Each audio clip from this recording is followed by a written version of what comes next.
Hey you guys, it's me Crystal. So today I thought it would be fun to do the bookshelf tag, and I first saw this on Alexandra Rosalind's channel, and so I will link that video below along with the tag creators video and the questions in case you would like to tag yourself and also answer these questions.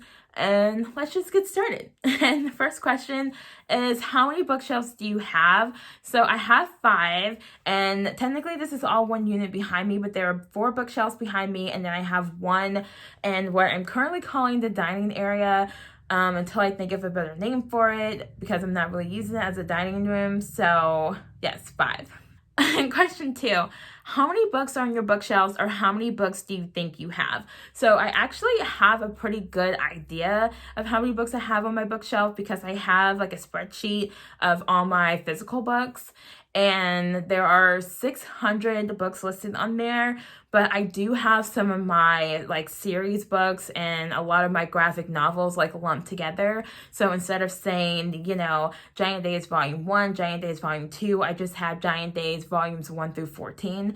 And so allowing room for like that, I'm probably estimating I have about 650. If we count ebooks, I probably have somewhere between 125, 150 digital books without going and counting all of them between Kindle and Nook and Kobo.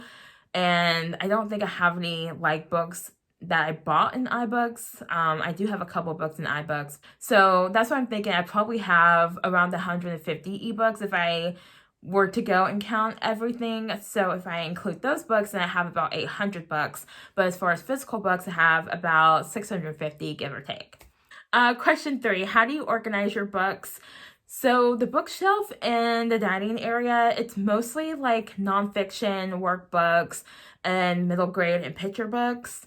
And there's also some cookbooks in there. And there's also like some random fiction books in there. And these were all books that I had upstairs. And so I just kind of put them all together on a shelf. And I don't know why that's the way I did it, but that's the way I did it. And here, the books are categorized by category mostly and size.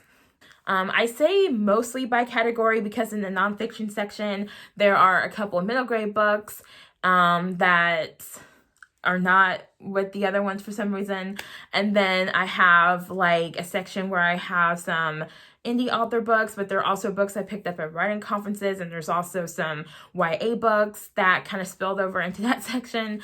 And then also in the nonfiction section, I have a couple books that I call like Pixar books, which are just kind of like fun for the whole family, fun for everyone kind of books.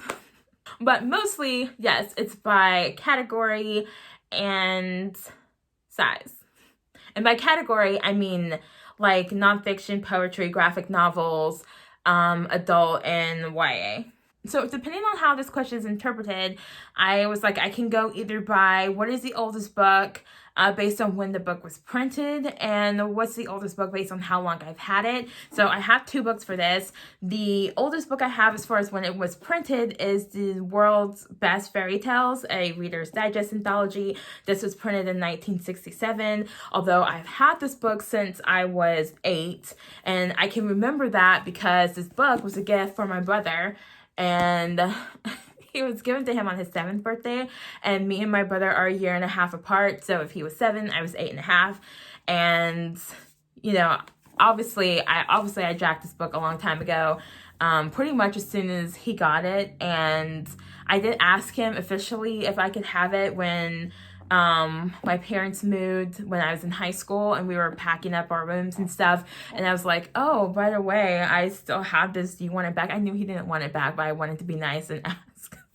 And, he gave me permission to keep it. And this book, it used to have gold sprayed edges, but as you can see, it, they're not so gold here and on the bottom. And yeah, this book is it looks a little old, and it's very loved. And I've read this several times, most recently in 2012. So, but a book I've had even longer than that is this book, My Teddy Bear Party, that I've had since I was 5. And so I think this is like some company where you could like give them your kid's name and they will like personalize a book for you. And so anyway, I've written all over the book and it has my name in it. So here it says Krystal's teddy bear. Was very excited. And so it was very fun for me to have my name in the book. Yeah. And it also has like one of my best friend's names in here when I was 5. And my siblings, and it's really cute. So this would be the oldest book on my shelf, and I am surprised based on the age I got this book that is the most amount of damage that's been done to this book. And there are like no pages were ripped out. And yeah, other than some underlining and some writing that I did in the book, it's in really good shape. So, question number 5. What is the newest book on your bookshelves? So the newest books on my bookshelves are the Wayward Children series by Shauna McGuire. And I don't know. I think it's like I was buying Every Heart a Doorway and I wanted to get one more since they're so short. And when I was looking at them, they were like, oh, you know, I think it's this one, In an Absent Dream, like wraps up loose ends, and this one and the second one. And so then I was like, okay, well, I'll get those 3. But then I really wanted these other 2, so I just got all of them. So it's Every Heart a Doorway, Down Among the Sticks and Bones, Beneath the Sugar Sky, In an Absent Dream, and Come Tumbling Down. And oh my gosh, I love these covers. And I can't wait for the next one to come out because I think there's a unicorn in there. And I really, really like unicorns. So I'm really looking forward to that. Question number 6 is, what is the longest book on your bookshelf? I don't read a ton of super thick books, so I'm pretty sure the longest book on my bookshelf is the Complete Works of William Shakespeare. This is the Barnes & Noble Classic Edition. I also have another older version of this book, but I wanted to get Barnes & Noble's version because, you know, it's really nice. And there are some very pretty, shiny, golden edges on the book. And this book is, it looks like it's 1,263 pages if I include the glossary. So definitely has to be the longest book on my shelf. It's definitely the thickest book on my shelf. Question 7 is, what is the shortest book on your shelf?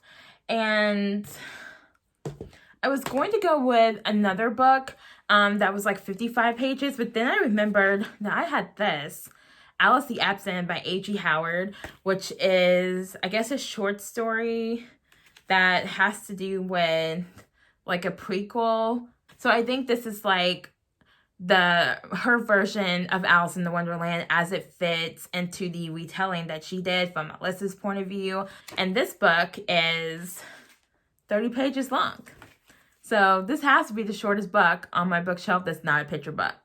Okay, question number 8 is, what is the predominant genre on your bookshelf? And that is definitely either paranormal or like a dark fantasy, and probably more specifically dark contemporary fantasy. I think that's pretty obvious just scanning it with my eyeballs. Question 9 is, have you done a bookshelf tour? And not really. I did do like a mini like library tour when I first got my shelves set up, and I first got like all my books that I had at the time put up on the shelf. I will link that video below, but the point of that video was to just say, here's what I did, not here's the books I have. So no. Question number 10, and I thought this question was really interesting. So it says, go on a random number generator and talk about the book that corresponds with that number. And so she had a link to random.org. And so I'm going to do that, and then I'm going to count, hopefully, it depends on what number it is. I don't want to cheat because, like I said, I do have my spreadsheet, and so technically I can just go and look at that. But if the number is like under 250, then I'll just count them out. And if it's like over 300, then I'll just take the easy way out. So random.org and true random number generator. So to put how many books you have. So I'm going to put 600 and I get 190. So I'll be right back. So book 190, counting left to right and then left to right again, I got Elevation by Stephen King. This is a novella, and okay, side note, the problem I have with the way books are marketed from authors who predominantly write in one genre, like Stephen King predominantly writes in horror, is this book is classified as horror. And so you pick this book up and you think it's horror. And you start reading this book and it is super weird and it's even a little creepy, but it's not horror. This is like a book about this guy who like one day realizes he lost some weight and he wasn't trying. And then he just keeps like losing weight, but like he doesn't get any smaller, you know? Because I know Stephen King has his book. I think it's Stephen King. He has this book where the guy is like wasting away. Like, no, this guy is losing weight, but he looks exactly the same. And he can put on like a coat with like bricks in the pockets and he'll weigh the same, but like he feels lighter on the inside. It's so weird. It's so weird. I thought about unhauling this book last time I unhauled some books, but I was like, I don't know. I'll keep it in case I want to read it again because it is really short. It is interesting, but it's so weird. And then they don't even explain. I just had a book review. They don't even explain, like, what was going on. It was just, you get to the end, and I'm just like, what did I just read? But anyway. Question number 11. Do you have fan merch or any other decorations on your bookshelf? Yes. Obviously, you can see Yoda. There's also a Pop Hello Kitty up there. I will put a video of, like, the bookshelf that's out in the dining area, and you can see some of the decorations that are on there. I have a whole bunch of wands, most of them Harry Potter branded, and I have, just, like, random stuff that you'll probably see when I pan over the shelves for the last question. But yeah, I will show you something up close though. Let me get it. Okay, so I have 3 of these the one rings from Lord of the Rings. So I got these from Noble Collection, and each one of these opens up, and so I have a plain gold one because obviously.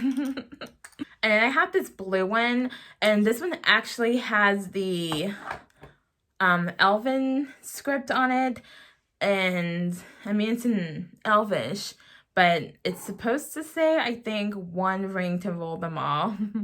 And it's blue, and I just thought it was really pretty. And then I have the silver one, and this also has the Elvish script on it. And yeah, I'm obsessed. And these 2 have the Eye of Sauron on the back. I don't know if you can see it, but maybe you can kind of see it. And then this gold one has an acorn on the back. Yeah, and the difference is that these are Lord of the Rings branded, and then this is the Hobbit branded. So you can see the Hobbit logo in the back, because the merch is actually slightly different for the fandoms. Because like I have like a stink sword on the wall behind where I'm filming, and I have the Lord of the Rings version of the stink sword because it was a little bit bigger. It was a lot sharper, and I just thought it was like, I don't know. It's like they look about the same, but I just thought that one looked like maybe a little cooler, and so I got that one. Oh my gosh, I love it. It's my favorite sword. So, but yes, when I pan over my bookshelves, you'll see some of the other like little knickknacks. I don't have a ton of things on the shelves, but you can see some of the like daggers behind me and stuff. So the last question is, show us your bookshelves, and this is just like a pan of, here are my bookshelves, here what they look like. And so I will pan over the one in the dining area, and then I will pan over the ones in here.